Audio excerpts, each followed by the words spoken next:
आणि आषाढी वारीच्या तयारी संदर्भात काही महाराज मंडळींशी चर्चा झाली आणि त्यांचं मत जाणून घेतोय. कारण पिढ्यानपिढ्या ते लोक या ठिकाणी राहत असतात, वारकरी संप्रदायाचं काम करत असतात, पंढरीची सेवाही करत असतात.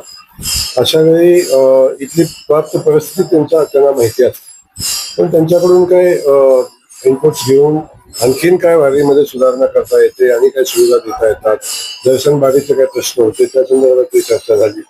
त्या सगळ्या चर्चा करून वारीमध्ये आणखीन चांगल्या पद्धतीने काय करता येईल, वाळवंटाचे काय विषय होते याही संदर्भात, तुळशी पूजेचे काय विषय होते या संदर्भात आहे, VIP दर्शनाच्या संदर्भात काय फायदे काय तोटे या संदर्भात चर्चा झाली.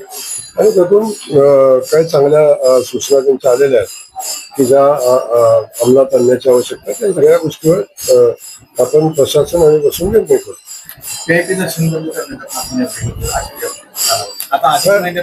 आता VIP दर्शन बंद करण्याचा निर्णय वारीच्या कालखंडामध्ये आपण घेतोय.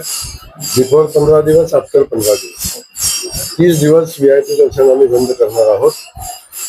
नो व्हेकल झोन आपण करणार आहोत आणि त्या अनुषंगानं ज्या ज्या उपाययोजना वारी सर्वोत्तम करण्यासाठी करायला लागतील त्या व्यवस्था आम्ही करू आणि या ठिकाणी वारकऱ्यांना सर्वोत्तम सेवा द्यायचा प्रयत्न करू. वारी ही आपली महाराष्ट्र देशभरात आंतरराष्ट्रीय पातळीवरती वारीचं आपल्या माध्यमातून ट्रेंडिंग होते, पोचती आहे. यासाठी आधीच काय आपण नवीन काही करतोय यावर्षी? खूप सारी तयारी आता चालू आहे. आता त्याच्या काही बैठका झालेल्या आहेत. अगदी पुण्यापासून वारी निघाल्यापासून किंवा देहूपासून निघाल्यापासून वारकऱ्यांच्या सेवेसाठी आणखीन काय वेगळं करता येते याचं नियोजन आपण करतोय. यावर्षी आपण शहरामध्ये काही वेगळ्या गोष्टी करायचा प्रयत्न करतो आणि कॉरिडॉरच्या पार्श्वभूमीवर आता ही जी काम चालू व्हायच्या अगोदरची शेवटची वारी आहे, की इथून पुढं कॉरिडॉरचं काम चालू होईल आणि एक पंढरपूरच्या कॉरिडॉरच्या निर्मितीनंतर एक वेगळ्या पद्धतीचा माहोल वातावरण या ठिकाणी तयार होईल.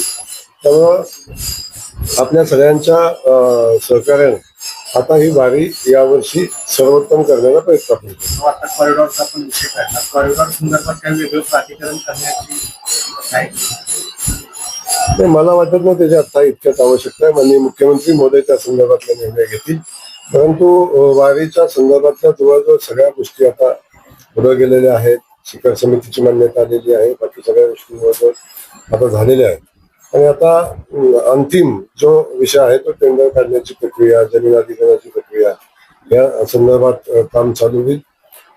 वारीनंतर आपण सगळ्या इथल्या स्थानिक लोकांना विश्वासात घेऊन त्यांना अपेक्षित असणारं नुकसान भरपाई देऊन आपण वारीचं काम चालू, आपलं कॉरिडॉरचं काम चालू. आषाढीला असं नाही, आषाढीला पूजा तर होईल आणि पंढरीत सेवा तर रोजच होत असते.